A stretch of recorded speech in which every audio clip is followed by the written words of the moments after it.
Varicose வெயினை எந்த விதமான சர்ஜரியும் இல்லாமல் முற்றிலுமாக சரி பண்ண முடியும்.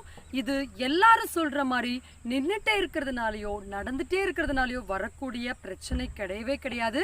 நாம் உண்ணக்கூடிய தவறான உணவு பழக்க வழக்கம் காரணமாக நம்ம காலில் தேங்கக்கூடிய கெட்ட ரத்தம் தான் வேரிகோஸில் ஏற்படக்கூடிய எல்லா விதமான பிரச்சனைகளுக்கும் புண்களுக்குமான காரணம்.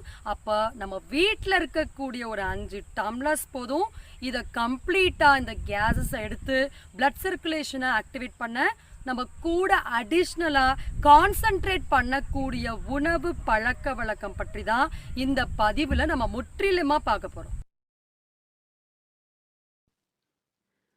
நீங்கள் இப்போ இந்த ஃபோட்டோஸ் பார்க்கலாம். பிஃபோர் ட்ரீட்மெண்ட் கால் எந்த அளவுக்கு புண்ணு அப்படியே சிகப்பு கலராக இருக்குன்னு.